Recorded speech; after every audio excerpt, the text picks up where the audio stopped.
Uttar Pradesh power corporation के संविदा निविदा कर्मचारी हैं, लगातार 36 दिनों से धरना प्रदर्शन कर रहे हैं और लगातार अपनी मांगे सरकार तक पहुंचाने का प्रयास कर रहे हैं। ये वही कर्मचारी हैं जो दिन रात एक करके पूरे प्रदेश की जनता को बिजली पहुंचाते हैं और उनके घर में रोशनी करते हैं, लेकिन 36 दिनों से लगातार ये मजबूर हैं और अपने घर में एक दिया जलाने को मजबूर हैं। लगातार धरना प्रदर्शन कर रहे हैं और उम्मीद कर रहे हैं कि जल्द से जल्द इनकी मांगे पूरी कर दी जाए। क्या लगता है कहां तक बात पहुंच पाई है? मैं उत्तर प्रदेश पावर कॉरपोरेशन निविदा संविदा कर्मचारी संघ का प्रदेश अध्यक्ष मोहम्मद खालिद। जैसे कि आपने देखा होगा कि मैं यहाँ पे 36 दिन से आंदोलन मैं कर रहा हूँ, मगर सरकार कुछ सुनने के लिए वो नहीं है। महोदय कम से कम हमारी समस्याएं सुने, हमारी कष्ट सुने। एक बार तो बुला के हमसे पूछे कि तुम्हारे अंदर क्या कष्ट है, काहे के लिए धरना प्रदर्शन कर रहे हो हैं, या तुम्हें कितनी तनख्वाह मिलती है। भाई उनको ये तो समझ में आए कि हम 7,000 8,000 रुपये में कैसे हम अपना परिवार चला रहे हैं, किस ढंग से हम जी रहे हैं, किस तरीके से हम अपने परिवार को चला रहे हैं, किस तरीके से हम अपने परिवार को पढ़ा रहे हैं। कम से कम हमको सरकार को पूछना चाहिए, हमको बुला के, कि ये क्या समस्या है जो तुम धरना प्रदर्शन कर रहे हो। रात की ड्यूटी मैं करके आया हूँ, दिन में फिर मैं धरने पे अपनी आवाज़ उठा के बैठ गया हूँ यहाँ इको गार्डन में।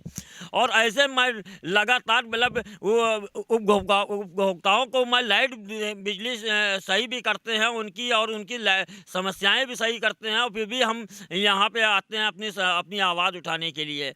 तो किस तरीके से हम लोगों के साथ में समस्याएं हो रही है, कम से कम हमसे सरकार पूछे। और जैसे कि आपने देखा होगा 36 दिन से मैं यहाँ लग के बैठा हुआ हूँ, और जब तक कि हमारी मांगे पूरी नहीं हो जाएंगी, जब तक कि मैं यहाँ से हटूंगा नहीं। और अगर ज़्यादा अभी त्यौहार पड़ रहे हैं, अब आपने देखा होगा किस तरीके से त्यौहार शुरू हो गए हैं, तो जाहिर सी बात है हम लोग अपने बच्चों को त्यौहार नहीं बनवा पाएंगे।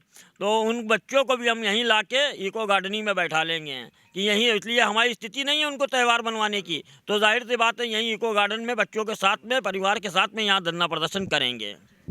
जैसे लगातार आप लोग धरना प्रदर्शन कर रहे हैं और अपनी मांगे सरकार तक पहुंचा रहे हैं, लेकिन अभी प्रदेश में महंगाई भी बहुत ज़्यादा बढ़ चुकी है, या यूँ कहें कि देश में ही महंगाई बहुत ज़्यादा बढ़ चुकी है, तो कैसे काम चलता है आप लोग का? अब कैसे काम चलेगा जब गवर्नमेंट कुछ सोच ही नहीं रही, अभी तक न सोचा है न सोच रही। 2005 साल का हम लोगों का EPF खा गई, नहीं मिला, SI नहीं मिला। हमारे यहाँ भाइयों का एक्सीडेंट होता है, किसी का हाथ कट रहा है, किसी का कमर टूट रहा है, उनको न इलाज का पैसा मिल रहा है, जो मर जाते हैं उनको भी कुछ नहीं दे रहे। अच्छा, इलाज का पैसा आता ही नहीं है या विभाग में आता, आप तक पहुंच नहीं पाता है? आता है, हम लोगों तक नहीं पहुंच पाता, हम लोगों तक नहीं पहुंच पाता। पैसा आता है, सही कर्मचारी का कोई इलाज नहीं है। और इसके लिए कभी आप लोगों ने शिकायत की या कंप्लेन? अरे बहुत बार, एक बार नहीं 50 बार हुआ है, मगर आज तक कोई सुनाई नहीं हुई। ऊर्जा मंत्री भी इसमें इन्वॉल्व नहीं होते हैं? कुछ नहीं। और भी लोगों से बात करेंगे, क्या कहेंगे किस तरीके से काम चलता है, और जब विभाग में पैसा आता है आप तक नहीं पहुंच पाता है, तो आप लोगों ने कितनी बार आवाज़ उठाई है? क्या ऊर्जा मंत्री तक जाने का प्रयास किया, मुख्यमंत्री तक जाने का प्रयास किया? फिलहाल तो धरना ही दे रहे हैं, क्या होता है, कैसे मैनेज? मैडम मैं बताऊंगा अपना परिचय। सबसे पहले मैं अपना परिचय देना चाहूँगा। मैं अनिल कुमार कश्यप, जिला फतेहपुर से हूँ। मैं बिजली संविदा कर्मचारियों का जिले से नेतृत्व कर रहा हूँ, उनका जिला अध्यक्ष हूँ। मैडम हम लोगों का यहाँ पे धरना आज 1 महीने से ज़्यादा हो गया यहाँ पे, मगर आपने जो बात आपसे पूछा कि आप लोग जैसे कैसे करते हैं मैनेज, तो मैडम दिक्कत बहुत ज़्यादा हो जाती है। कभी हम लोग सब कोई मध्यम घर से हैं, अगर किसी पे मान लीजिए कोई भी चोट खा गया तो मैडम इतना सक्षम नहीं है कि वो अपना इलाज खुद का करा ले। हम लोग विभाग के मध्य रहते हैं, जैसे विभाग के अधिकारी हमेशा इधर से उधर टहलाते रहते हैं, और जाहिर सी बात है उसके इलाज में देर हो जाती है, या तो उसकी डेथ हो जाती है, या तो वो किसी तरह से अपना ज़िंदगी यापन कर रहा है। मगर मैम हम लोगों को ना सुरक्षा उपकरण मिलता है। EPF ASI का आज तक बहुत बड़े पैमाने पर घोटाला हुआ है, जिसमें आज तक न विभाग रुत ले रहा है, न प्रशासन रुत ले रहा है, न हमारा जो है किसी प्रकार का प्रशासन जो है सहयोग कर रहा है। आज हम लोग यहाँ पे बैठे हुए हैं, नवरात्रि का दिन चल रहा है, दीपावली भी आने वाली है। मैडम इतना बड़ा त्यौहार होता है दीपावली का, अगर हम लोगों को ये माननीय मुख्यमंत्री जी अगर हम लोगों को गिफ्ट नहीं देना चाह रहे हैं, हम लोग उनसे कोई बड़ा गिफ्ट नहीं मांग रहे हैं, हमें एक छोटा सा ही गिफ्ट दे दें कि कम से कम हमारी तनख्वाह जो है 18,000 रुपये कर दें, कम से कम हमने बच्चों को सही तरीके से सही शिक्षा और दीक्षा दे सकें। जी मैडम और दूसरे कहने का मतलब मेरा ये है कि आने वाला जो समय है, अगर हमारी इसी तरह अगर सरकार हमारी बात नहीं मानेगी तो होने वाला चुनाव में भी हम लोग सबक सिखाएंगे और आने वाली दिवाली के पहले एक बड़ा निर्णय हमारे संगठन के पदाधिकारी ले सकते हैं, जिसमें उत्तर प्रदेश की जनता को बहुत ही मुश्किल से गुजरना पड़ेगा। और कहते नहीं हैं कि उत्तर प्रदेश में दिवाली आ रही तो हर जगह दिया जलेंगे। मैडम, दिया नहीं जलेंगे। ये हम लोग अगर यहाँ बैठे रहेंगे तो आने वाली सरकार की किरकिरी हो जाएगी और सरकार बन नहीं पाएगी। मजबूरन क्यों नहीं बन पाएगी? क्योंकि वो गरीब आदमियों के लिए सोच नहीं रहे हैं। आज उद्योगपति या बड़े लोग, मैं भी भाजपा से जुड़ा हुआ मैडम, मगर मैं नहीं कहता हूँ किसी को, मगर जो सच्चाई है मैडम, वो सच्चाई मैं बता रहा हूँ। मेरा जो कहना है, ये गरीब संविदा कर्मचारी अपने परिवार को किस तरह पाल रहे हैं, ये एक बिजली का संविदा कर्मचारी जान सकता है। आज हम लोग इतनी दूर से यहाँ पे आए हैं क्योंकि हमारे पदाधिकारी संघर्ष कर रहे हैं, तभी हम लोग आज यहाँ पे आके इतनी दूर से आके यहाँ बैठे हुए हैं। यहाँ से मैडम हम लोगों को 150 किलोमीटर पड़ता है फतेहपुर, वहाँ से हम लोग यहाँ पे आए हुए हैं। हमारे संगठन पदाधिकारी यहाँ पे बैठे हुए हैं। हम यही सरकार से मांग अपनी कर रहे हैं कि किसी तरीके से हम लोगों को अपना व्यक्तिगत जो अधिकार है, हम लोग बहुत बड़ी मांग नहीं कर रहे हैं, अपनी छोटी सी मांग रख रहे हैं, हमारा परिवार चले, आपका विभाग चले। क्या कहेंगे, जैसा कि इन्होंने बताया कि अगर मांगे पूरी नहीं की गई तो 2022 के चुनाव में इसका असर देखने को मिल सकता है। इसके साथ ही इन्होंने ये भी बताया कि दिवाली से पहले जो हमारे पदाधिकारी हैं वो कुछ बड़ा फैसला ले सकते हैं। तो क्या हो सकता है वो फैसला?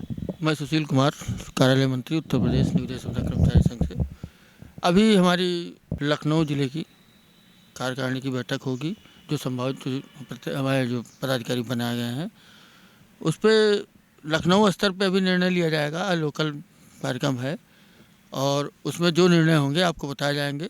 36वां दिन आ जाए, सरकार की मंशा ठीक नहीं है तो मंशा हमारे कर्मचारी भी ठीक नहीं है। हम लोग मजदूर हैं, मजबूर नहीं हैं। जब 24,000 रुपये टेंडर करके किसी दूसरी कंपनी के माध्यम से 24,000 दिया जा सकता है तो हम लोग को क्यों नहीं दिया? क्या हम इस देश के नागरिक नहीं हैं या इस प्रदेश के नागरिक नहीं हैं? सरकार आज चल रही है जिस पार्टी की, इनका नारा है सबका साथ सबका विकास। तो क्या हम लोग सबके साथ में नहीं हैं?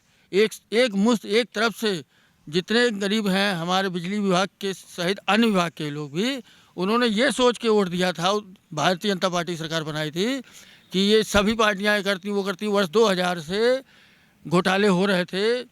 घोटाले होते तो ये हुआ कि 2017 में 14 में सरकार बदली जाए तो शायद हम लोग के जो घोटालेबाज जो बैठे भ्रष्ट अधिकारी, ये जो खाए हैं, ये शायद पलटी कर दें। लेकिन ये पलटी हमको लगता है ये उससे बड़े डकैत लग रहे हैं। तो हम लोग की जो आशाएं थी वो आशाएं लग रहा है टूट रही हैं। अगर सरकार मजबूर करेगी तो हम लोग पीछे हटने वाले नहीं। दिवाली भी यही होगी, बच्चों सहित होगी और बड़ा निर्णय हम लोग संघ बैठेगा, बड़ा निर्णय लेगा। आज हम लोग लोकल चर्चा करेंगे, बात करेंगे कि यहाँ की रणनीति आगे क्या होगी, क्योंकि माननीय ऊर्जा मंत्री जी को ज्ञापन देना है।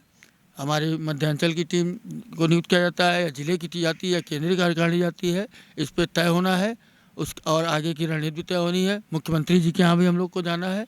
ये सब रूपरेखा अब आज से शुरू हो जाएगी और जैसा भी होगा बताया जाएगा। हम लोग हटने वाले नहीं हैं, झुकने वाले नहीं हैं।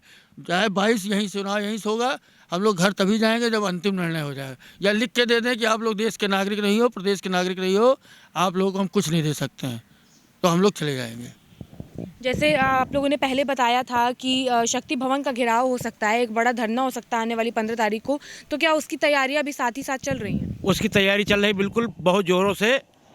सरकार आए, ये चाह रही कि दिवाली में अंधेरा हो। सरकार चाह रही, मजबूर कर रही कि अंधेरा कर दें।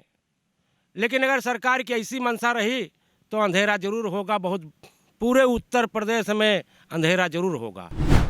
जो हम लोगों के साथ शोषण हो रहा है, हमारे विभाग में दूसरी कंपनी को साथ में पैसा दे रहे हैं 24,000, हम लोगों को 18,000 मांग रहे हैं। कोई ज़्यादा नहीं मांग रहे हैं, वो दे दे। वो नहीं देंगे तो हम लोग अंधेरा जरूर करेंगे। दिवाली में हम लोग यहीं पूरे कर्मचारी बुला के यहीं बैठेंगे। दिवाली में जब तक मांग नहीं पूरी हो जाए, पूरे कर्मचारी यहीं बैठे रहेंगे। शक्ति भवन भी नहीं जाएंगे, यहीं बैठे रहेंगे। पूरे उत्तर प्रदेश यहीं पूरी सप्लाई बंद रहेगी।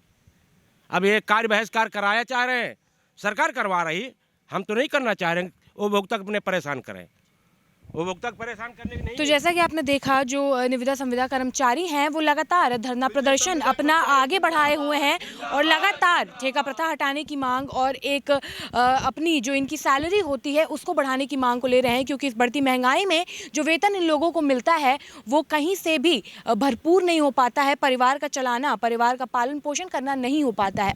लेकिन इसके साथ ही इन लोगों ने ये भी साफ कर दिया है कि अगर जल्द से जल्द मांगे पूरी नहीं की गई तो इसका असर 2022 के विधानसभा चुनाव में तो देखने को जरूर मिलेगा। लेकिन उससे पहले दिवाली आ रही है, अगर दिवाली से पहले इनकी मांगे पूरी नहीं की गई तो ये लोग शक्ति भवन का घेराव तो करेंगे, लेकिन उसके साथ ही जो पूरे उत्तर प्रदेश के निविदा संविदा कर्मचारी हैं वो कार्य बहिष्कार करके इको गार्डन में मौजूद रहेंगे, अपने परिवारों के साथ यहीं पर दिवाली मनाएंगे, जिसके कारण पूरे प्रदेश में अंधेरा हो सकता है। फिलहाल के लिए इतना ही। कैमरा पर्सन अभय के साथ मैं शिवांगी, JMD खबर, लखनऊ।